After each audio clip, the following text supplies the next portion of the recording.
بسم اللہ الرحمن الرحیم وَإِذْ قَتَلْتُمْ نَفْسًا، اور اس وقت کو یاد کرو جب تم نے قتل کیا ایک جان کو، فَادَّارَأْتُمْ فِيهَا، پس تم ایک دوسرے پر الزام دھرنے لگے، وَاللَّهُ مُخْرِجٌ، اور اللہ تعالیٰ نکالنے والا تھا، ما کنتم تکتمون، جسے تم چھپاتے تھے۔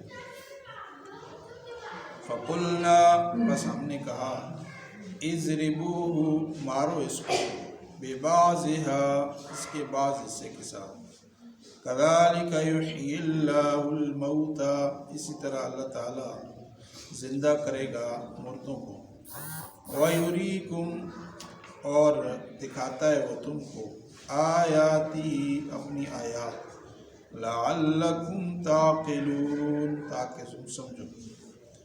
ثم قست، پھر سخت ہوگے، قلوبکم، تمہارے دل، من بعد ذالک، اس واقعے کے بعد، فہی کالحجارہ، پس وہ ہوگے پتھر کی طرح، او اشد قسوہ، یا پتھر سے بھی زیادہ سخت، وَإِنَّ مِنَ الْحِجَارَةِ، اور بے شک پتھروں میں سے، لَمَا يَتَفَجَّرُ، البتہ پھوٹ پڑتی ہیں، مِنْهُ الْأَنْهَارُ، ان سے نہریں، وَإِنَّ مِنْهَا، اور بے شک پتھروں میں سے، لَمَا يَشَّقَّقُ، البتہ وہ پھٹتے ہیں، فَيَخْرُجُ مِنْهُ الْمَاءُ، پس نکلتا ہے ان سے پانی، وَإِنَّ مِنْهَا، اور بے شک پتھروں میں سے، لَمَا يَهْبِطُ، البتہ گر جاتے ہیں، مِنْ خَشْيَةِ اللَّهِ، اللہ کے خوف سے،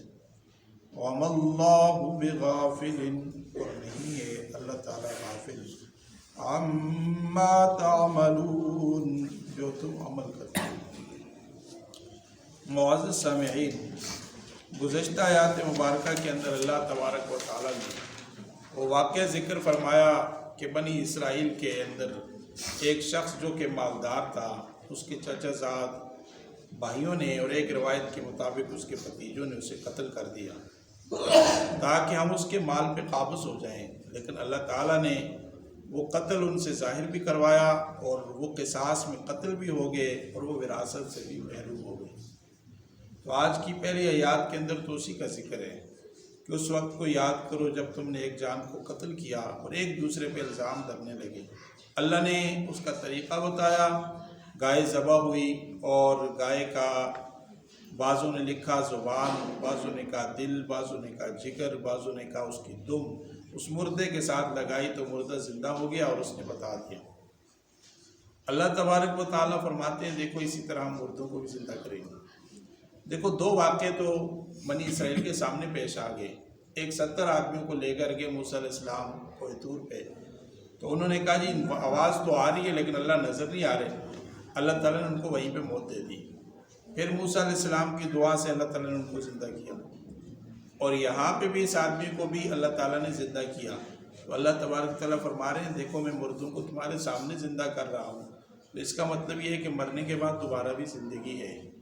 خود عیسیٰ علیہ السلام کے معجزات میں ذکر آتا ہے کہ انہوں نے کئی مردوں کو زندہ کیا، بعض مردے تو کافی عرصے تک زندہ بھی رہے، اور وہ کھڑے ہوتے تھے قبرستان پہ جا کر، قم بإذن اللہ، کھڑے ہو جب اللہ کے حکم سے، تو مردہ کھڑا ہو جاتا تھا، اور کہیں اس کے بعد زندہ بھی رہے۔ تو اللہ تبارک و تعالیٰ نے فرمایا دیکھو اسی طرح میں دوبارہ جو معیشت برپا کروں گا تب بھی زندہ کروں گا۔ فرمایا اللہ تبارک و تعالیٰ نے دیکھو یہ واقعہ تمہارے سامنے پیش آیا، لیکن اس واقعے کے بعد ہونا تو یہ چاہیے تھا کہ تمہارے دل نرم ہو جاتے ہیں۔ تم نے دیکھا کہ اللہ تعالیٰ نے تمہاری آنکھوں کے سامنے فرعون کو ڈبو دیا اور تمہیں نجات دی۔ اللہ تعالیٰ نے من اور سلوہ نازل کیا، اللہ تعالیٰ نے موسیٰ علیہ السلام کی لاٹھی سے پتھر کے اندر سے 12 چشمے نکال دیے، اور یہ سارے واقعات تمہارے سامنے ہوئے۔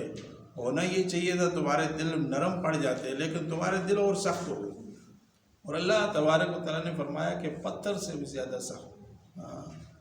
اب سختی میں پتھر کی مثال دی جاتی ہے، لیکن لوہا پتھر سے زیادہ سخت ہے، لیکن بعض چیزیں سخت ہونے کے باوجود گھس جاتی ہیں، لیکن ہیرا ایک ایسی چیز ہے کہ جو گھستا نہیں ہے، اور باقی ساری چیزیں گھستی ہیں، سونا چاندی جتنی چیزیں معدنیات کی، لیکن ہیرا نہیں گھستا ہے، وہ اپنی اصل شکل میں برقرار رہتا ہے۔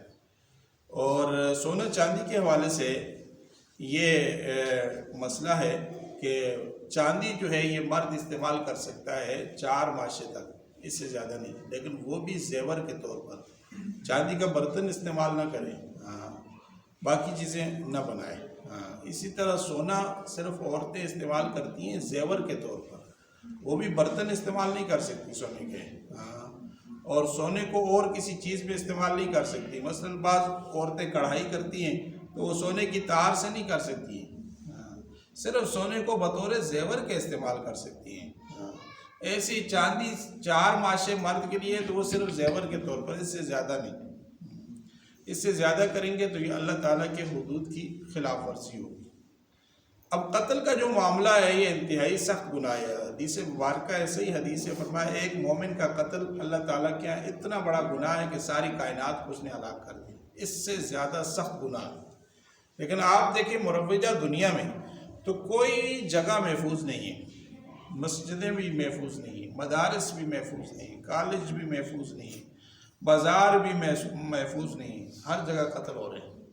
اور جو وقت آگے گزرے گا تو حدیثوں کے مطابق یہ قتل و غارت بڑھتی جائے گی، یہاں تک کہ مارنے والے کو یہ نہیں پتہ ہوگا کہ میں کیوں مار رہا ہوں، اور مرنے والے کو بھی نہیں پتہ ہوگا مجھے مارا کیوں گیا ہے، اور ایسے ہی ہو رہا ہے آپ دیکھیں تو۔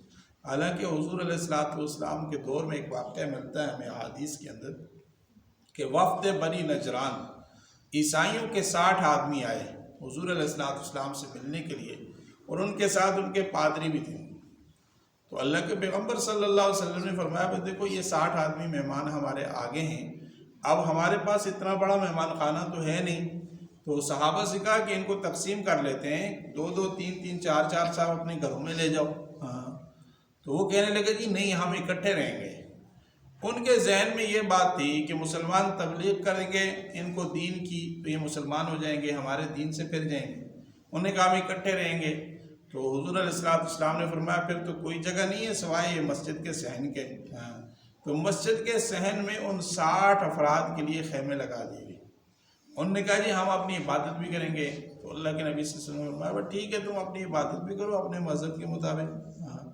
تو صحابی آئے انہوں نے دیکھا وہ شمال کی طرف منہ کر کے نماز پڑھ رہے تھے، بیت المقدس کی طرف، انہوں نے ان کو ٹوکا تو حضور علیہ السلام نے فرمایا چھوڑ دو ان کے، اپنے مذہب کے مطابق نماز پڑھ رہے ہیں۔ وہ اللہ کے نبی صلی اللہ تعالی علیہ وسلم نے غیر مسلموں کے ساتھ، یہ واقعہ حدیث کے اندر موجود ہے، کس انداز میں ان کا بیہیویئر کیا اور ان کے ساتھ سلوک کیا۔ اور آج ہماری جو مساجد ہیں ان میں ایک مسلک یا دوسرے مسلک کا بندہ آ جائے تو ہم اسے برداشت نہیں کرتے ہیں۔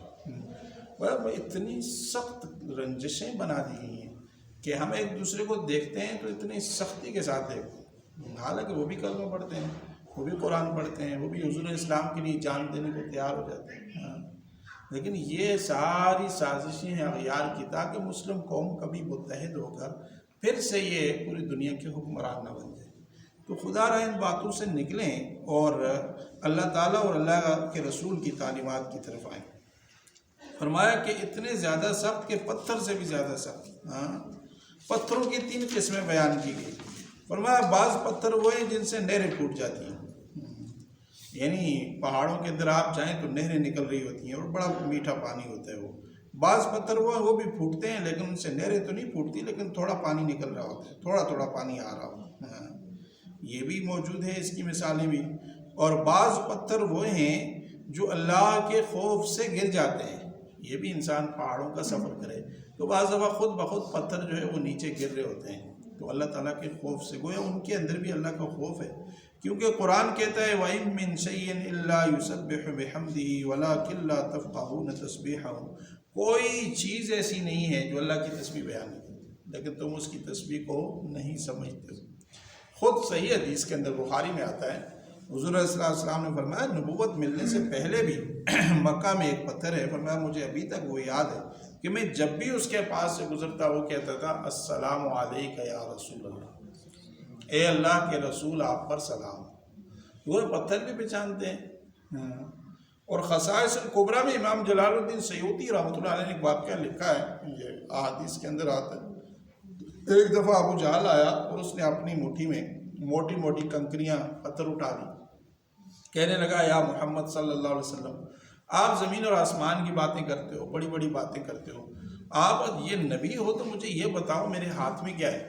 تو حضور علیہ السلام نے فرمایا میں بتاؤں یا تمہارا ہاتھ خود بول جائے؟ کہنے لگا یہ نہیں ہو سکتا۔